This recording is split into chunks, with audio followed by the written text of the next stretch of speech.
Two unemployed actors, two unemployed actors. They're just between projects. Welcome back to Two Unemployed Actors. I'm Max, and joining me today is actor Harriet Gordon-Anderson with credits across television, film and theatre. Harriet, welcome to the show. Hi, it's very nice to be here. Thanks for having me.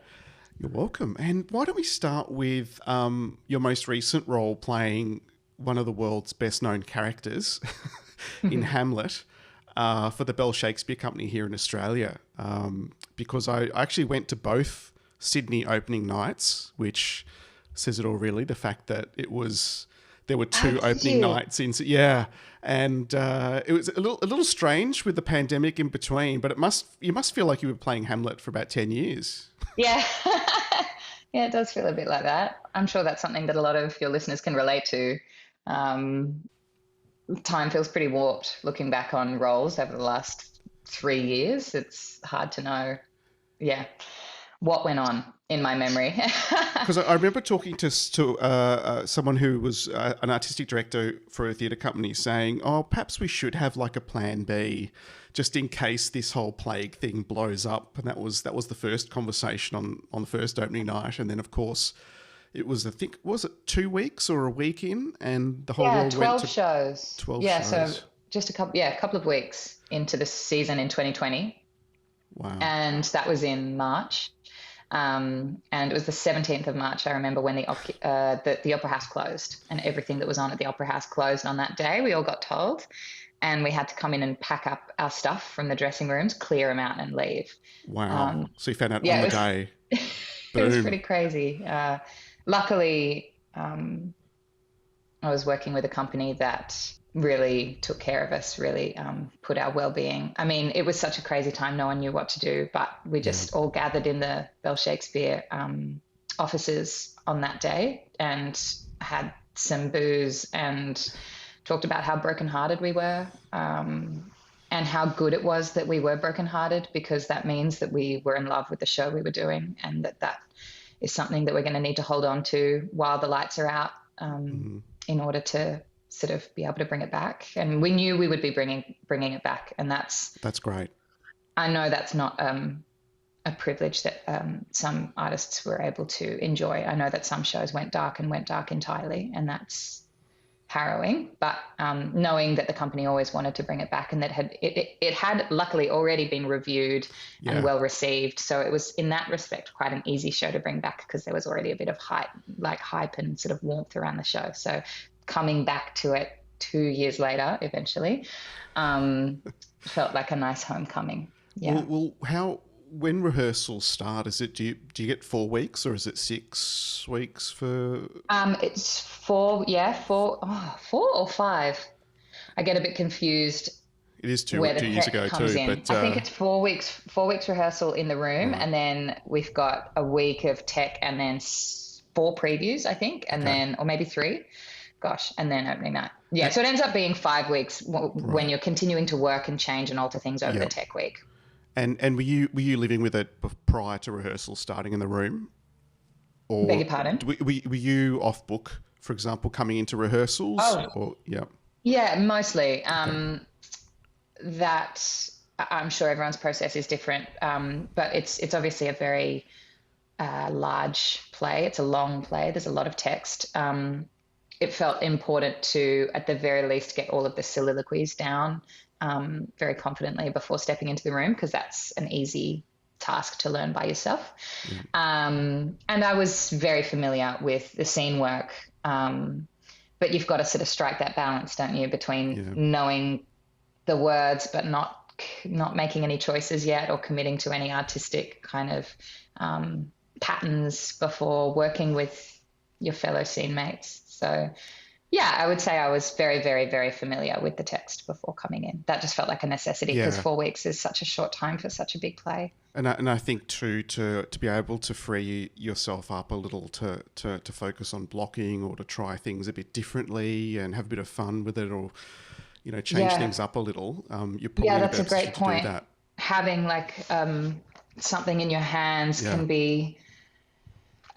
become a bit of a crutch and can really. I had a teacher at drama school who said you really need to get rid of it as soon as possible, because she notices students and actors making choices with only one hand because they've learned it using only one hand. Yes. Because they've had this object in their other hand the whole time they've rehearsed. Of course. And so, and because I come from a physical background, and I do enjoy making choices through a physical, creative point of view, particularly with this role, with inhabiting a body that people will be reading as different to my own, being a male character. I really wanted to be free to use my body to its full extent and play and make offers physically, to sort of find him in that way, because he does move differently to me. So and to that point, it was amazing to see you just absolutely own the stage. It's like there was an actor in absolute command of the stage. It was because I remember afterwards at drinks, and you're so small in stature, and it's like, what? I'm looking up at this amazing presence on stage, this huge presence. Every time you walked onto the stage, and I'm just like, oh my God, I had to do a little double take. Thank you. That's very kind of you. Yeah. I think, I remember feeling that way about other actors when I was in high school and drama school and training. There is something about that space, that magical space that allows people to grow and sort of seem larger than life. It's pretty special. And so we had to have a break, and then it was there rehearsals prior to the second opening night? It sounds weird to say, but yeah.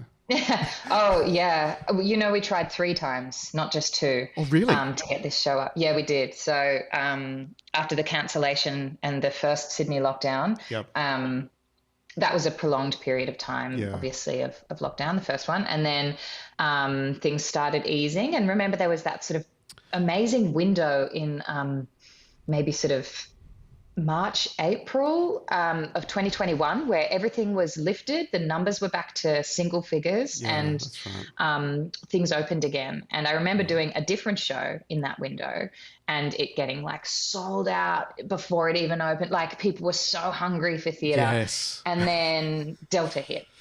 Yes, that's right. That's right.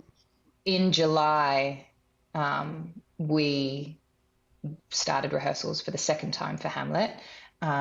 With some new cast members, but mostly the same cast. That's great. And the Delta wave shut us down again. We got 3 weeks into rehearsal, and we didn't even get to tech. And we knew that was the most harrowing experience of it all, I think, because we already were a little traumatized. We were a little fearful coming into the room because we had already experienced the cancellation and we weren't sure. And it's not as though you can afford to get sick for a day or two, or anyone having the slight sniffles, everyone's freaking out, and you don't want to miss The company weeks. weren't letting us take public transport. They were paying for us all to drive ourselves, or, like it was very regimented. It's hard to feel trusting of the world when everything is a bit uneasy, and it's hard to open your heart to taking risks and all the things that are required in acting when there's so much fear around. But it was an amazing experience, and thank God we all had each other and we were a very tight ensemble. So it was a very strong love in the room that kept us going. But we knew before the end of week 3 that it would never go up. Yep. So we decided to just continue to the end of the week for ourselves. And we did a company run for, I think there was only, because of restrictions, there was only allowed 2 or 3 members of staff to watch it. But we opened up a little private YouTube channel for our family to watch it. Oh, that's lovely. God, I'm going to cry talking about it. It was wonderful. so upsetting and very difficult to get through. And there was a lot of tears in that run. It was a pretty weird run. And then we went dark again and then came back a third time at the start of this year. And thankfully got through a full tour. Yeah. Yeah. Yeah, totally. And to Canberra, to Melbourne as well? Yeah. Wonderful. Brilliant. And I think it was amazing, just the sense of relief on the second opening night, or your third, really, to see everyone again and just to be there with masks on and all behaving as we're taught to now. not getting too close, but still enjoying the arts again, which kept a lot of us going while we were locked down in ISO. It feels pretty special, doesn't it? Getting back into a room with people and enjoying art. It took on, the play became deeper and better and darker, but funnier and just more wonderful because of all the experiences we've lived through, I think. Yeah. Did you find yourself making some different choices for that? Oh yeah. Yeah. I think as anyone, I feel like I aged about 10 years over the last 2 years. It's certainly character building. My trust in everything working out okay changed. Not to say that I'm an optimist through and through, but I think it's maybe akin to having your heart broken for the first time. Like, it just was an experience I had never been through before. And so the sort of, this happens, you have rehearsal and then you have tech and then you open and then you close. The rules went out the window. And so when you don't trust that everything's going to go a certain way, you question everything. And as a result, I think you learn a lot and you knit yourself back together again as a different person who, so my Hamlet became wiser, darker, more bitter, more angry. I had a lot of anger. Harriet had a lot of anger to get through, related to saved the you some pandemic, therapy obviously. playing Hamlet. Yeah. It was the perfect role for that catharsis. It truly was, because funneling in my distrust for the world and I definitely sat down at my computer at some point in the first lockdown and went like, other jobs, careers that are not acting. Like, we all did it. Yeah. We all thought, this is not going to be viable. I have to rethink my entire life. And so through those experiences and that sort of weird heartache and stuff, I connected on a much better level with this character who everyone is betraying him constantly and he doesn't trust anyone. And that's not to say that that's the right point of view or that, another individual might not have handled these things better, but it really gave me a deeper understanding of him and allowed me to go further into his ugly, vicious bitterness, which I think was some of my favorite. Because if you don't have that, then what's the point in all the beautiful poetry and the soaring love that he also expresses? Like, it's such a beautiful darkened shade.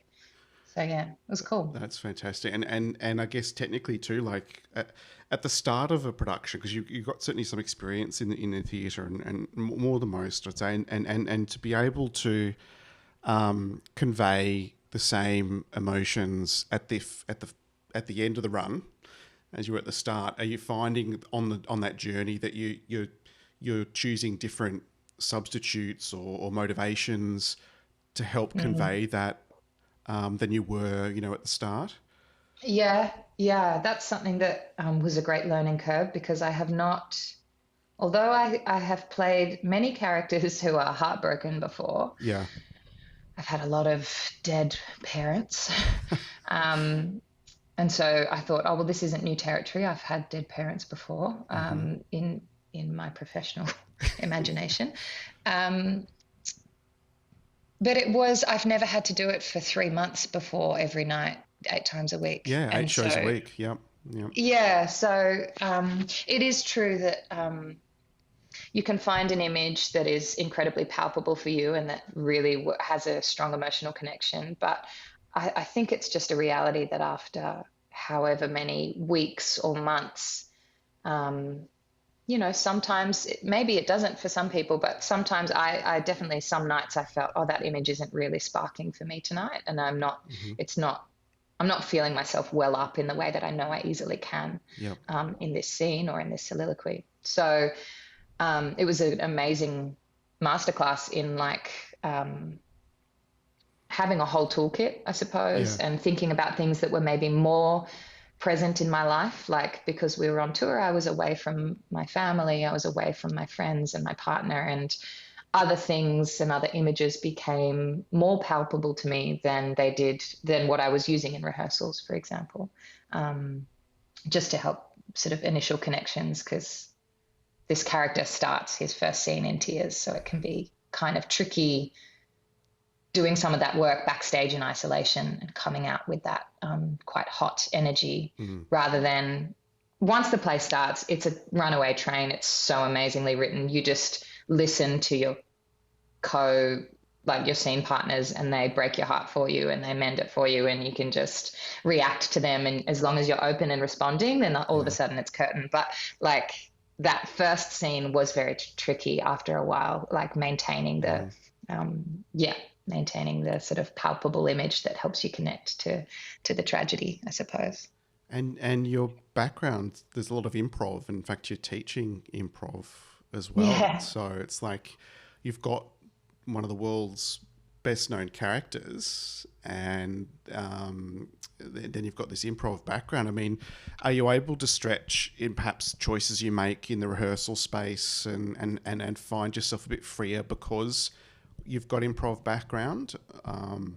Or is it just a totally different way of thinking, way of approaching work? Oh, they're so connected. I'm very grateful for Improv Theatre Sydney in Redfern, Sydney, Australia. Little plug, great school.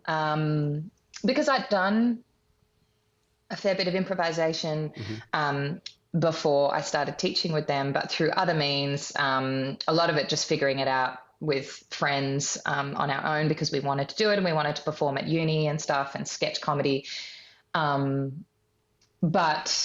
And then we do a fair bit in training with acting training, because I think they're so interconnected. But then when I started working through Improv Theatre Sydney and teaching with them and learning their philosophy through the teaching of it, it's so, I'll talk forever about it. It's so important to get your ego out of the way. And I'm sure that people say this all the time. It's a little bit wanky to talk about it, but improv is just this, like, there's no hiding. There's no, you can't just like do a bunch of fancy homework and try to dazzle people. It's just the only way to do it and do it well is to bring your fears and your insecurities with you and sit with them and bear them and like be vulnerable with each other. And that's where the laughs come. And that's where, and not playing for laughs, not trying to be anything other than just what it is that your initial impulse is right now. And all of that I use every day at work in acting. I think it's extremely interconnected. And I think all actors benefit from improv training, definitely. Yeah, that's really interesting. Totally. And I think, like, I remember on set at one stage, and the directors just come up to us and said, "Look, I don't actually like the way that sounds. What else would your character say?" And I'd said something else, and it's okay, let's run with that. Well, but that changed the whole conversation. There was half a dozen lines between the two of us, and other actors are quite a bit stressed. Going, well, wait a minute, what are you going to say? And then I've got to say something. But then just approaching it with the blinders on and going, this is what I'm supposed to do, and that's what I'll be doing. Yes. And the minute it shifted for whatever reason, it was I'm just like, just relax, we'll have a conversation, but we've got to do it again for the other camera angle, and it's like, we'll just do it. If it feels good, we'll do that again. Yeah. And it can be a challenge for some actors who take comfort in a lot of prep and in the words on the page, and it can be quite the challenge to change things up a bit and take some direction that pushes them a little. Yeah, but I mean, I like to think about being the best. I want to be the best asset that I can be for the person who is opposite me as well. And so when I think about what I love in a generous partner, it's all that they're listening to me, and that if I do, and maybe I've interpreted the scene different to them or whatever, and if they can see that and they take that in a place that I didn't expect, what a thrill. Yeah. Like if I, and that's when you find the spark and something feels kind of real, because you're actually listening to each other. And it just can feel a little bit stale, I think, if you're just parroting your homework. And you would think with things like Shakespeare or texts that are quite there's a meter we have to stick to, but there is so much improv in, I mean, every night in the way that you listen to something, or the intonation, or the way that you hear someone say something differently, and that sparks a different idea. I heard the text a million times over, because the people that I was working with, they're just so incredible. They've been doing it forever. They know exactly what they're doing, and you never hear the same thing twice. And that's not to say that I think it's cool to be a cowboy and rock up and just do things wacky to trick other people into acting better. We're not saying go rogue. No. Bullshit. Yeah, sorry for swearing. I think it's important to have a generosity of spirit. Yeah. I mean, doesn't it just make it more interesting and fun if it can be connected to the real moment that we're breathing and experiencing right now, rather than maybe what I thought was important last night when I was looking over my script. Maybe that's not true anymore.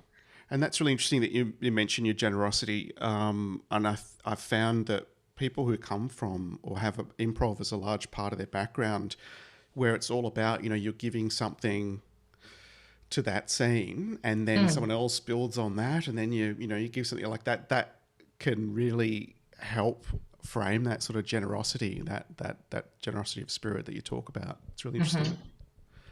And so at university, you were doing lots of sketch, lots of improv, and then you went to study at WAAPA? Yeah, I went to WAAPA in 2012, I believe. A couple of drinks ago. And yeah. and what was that like, that chat? Was it straight into the fire, or was it everything you thought it would be? What was your mind blown? What? So I had done I left high school and went straight to university because I was a big nerd and I really wanted to do an academic degree. I wanted to do a media degree because I thought I'd be a journalist. Okay. And I knew very quickly into that degree that I wasn't going to be a journalist. Okay. Those of you listening, I can't even work a Zoom meeting, let alone any kind of website or online portal. But I did fall in. Yeah, I knew that I wanted to keep performing, which I had been doing in high school and blah, blah, blah. And so as soon as that degree finished, I was accepted into WAAPA, which was amazing. So I think I was 22, I think, when I started, which was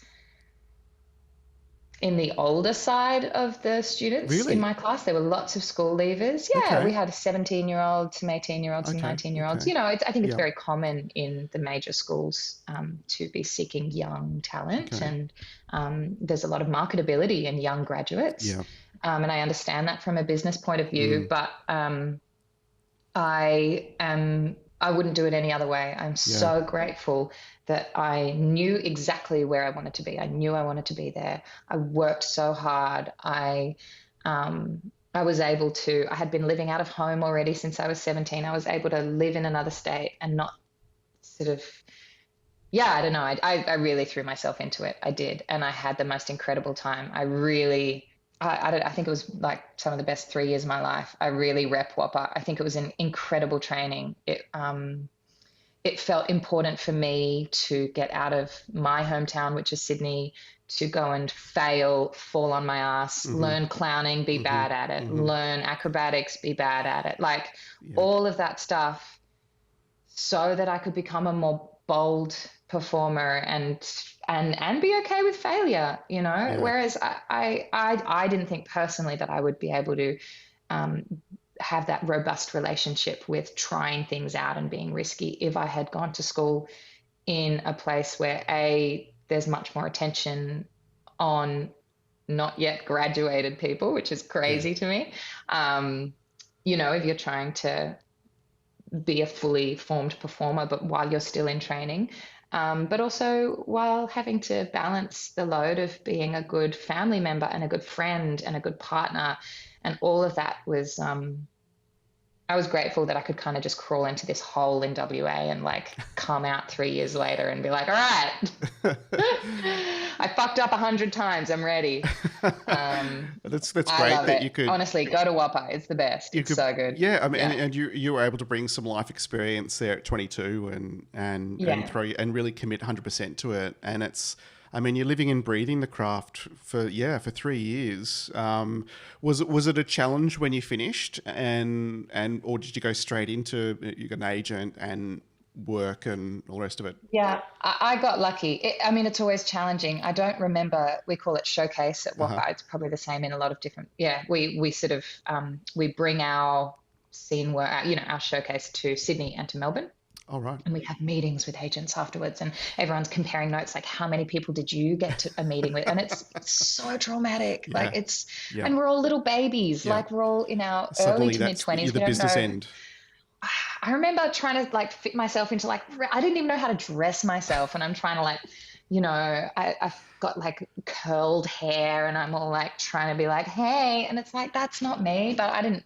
Anyway, I was lucky enough to Matt Lutton from Malthouse Theatre Company in Melbourne came to Perth towards the end of our final year, and he was casting a production of Picnic at Hanging Rock, which was a cast of 5 women that he wanted to work with. And he wanted to find someone from Perth, and I was really lucky to get that part. So I walked out of drama school already knowing that I would be going into a main stage show in February, which if I didn't have that, oh God, it's bleak.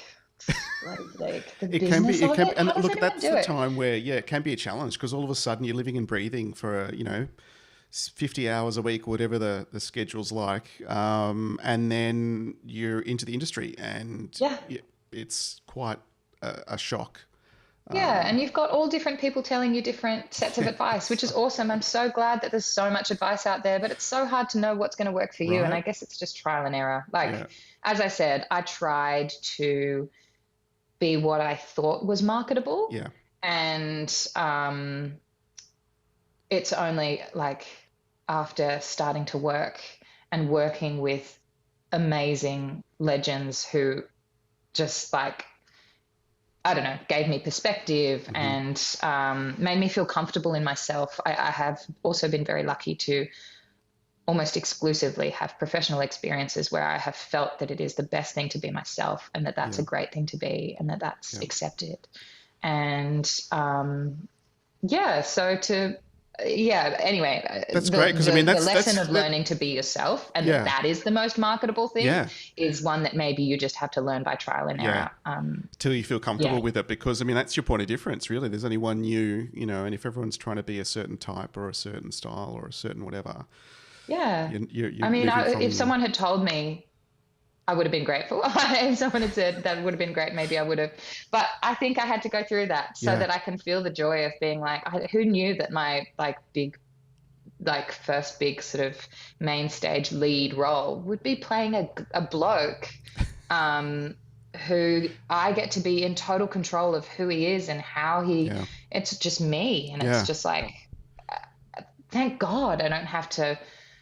Oh my God, thank God I don't have to spend hours in hair and makeup and trying to get my tits up to touch my chin and all this stuff that is there are so many difficult expectations put upon women in this industry. And I don't need to go down that path, but the comparison of other shows I've had to do where I had to spend 2 hours getting ready just to look the way that this character is supposed to look, compared to being able to walk in, warm up, and kind of put a bit of gel in my hair and walk out, is made me really appreciate if you can find work where they're just be you. It's oh God, it's so good. Well, across television and film, how do you approach a character when you've got a part on television or film where they're shooting several minutes a day? And how is that different to perhaps the stage? Look, I'm only coming from the perspective of someone who has worked as kind of, at most, a featured guest in a television series. I've never been a lead in a television series, and I think that I say that because I think that informs my experience of screen, apart from film work, which is, I think, different.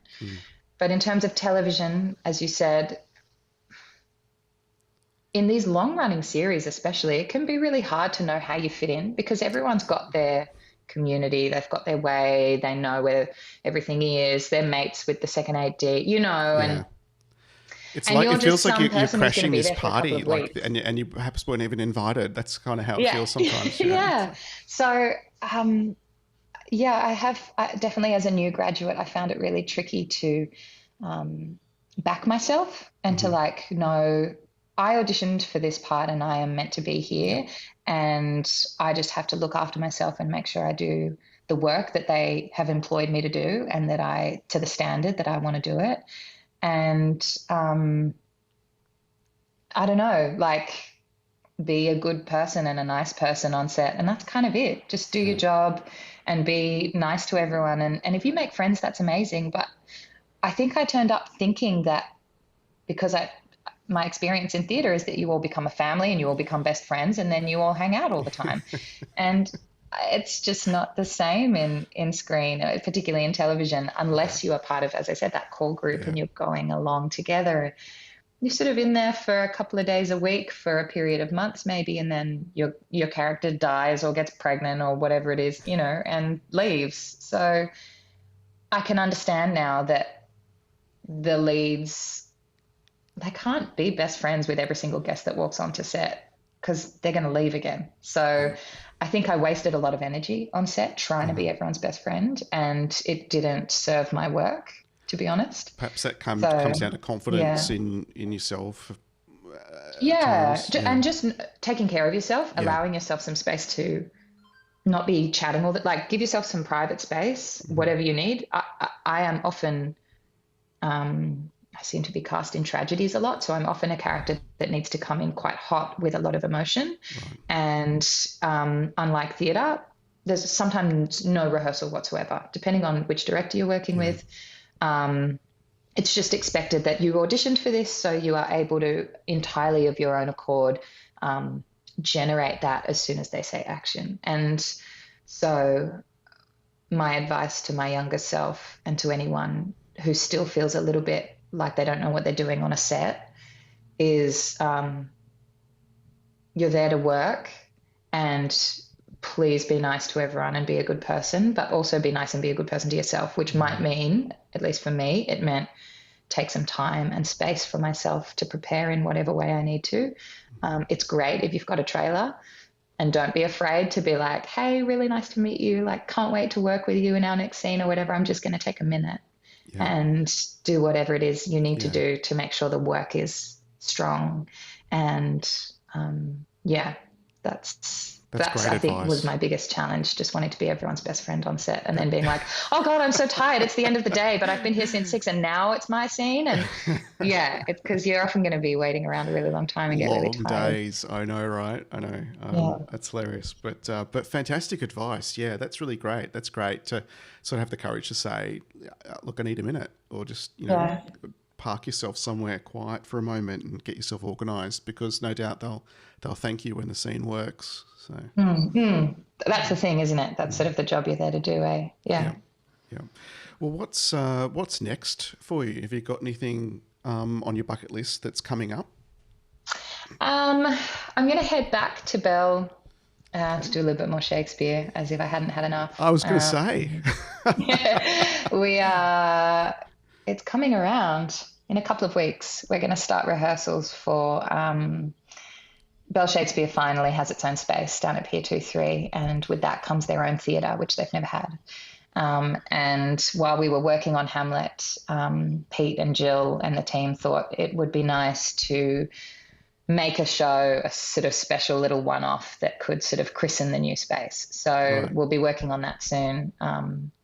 It's called In a Nutshell, and it's really just like a best of reel. It's like a bunch of the like killer hits from Shakespeare, like scenes that are really fun, and we're just throwing them all together, a bunch of friends. Like, that's awesome. Yeah, it'd be good to have just some like good actors in the room, just like trying all the roles we really wanted to play and throw it against the wall. It's really messy. It might be a bit on book, like it's really scrappy. It sounds like heaven for an actor, which I'm pretty excited about. Yeah, that's great. And congrats on the new space. That's awesome, because I think it finished even ahead of schedule. There's one positive thing with the plague anyway, the new Wharf Theatres.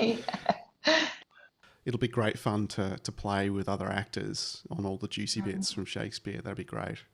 Yeah, I think so. I'm looking forward to it. Wonderful. Well, thank you very much for your time, Harriet Gordon-Anderson. Much appreciated.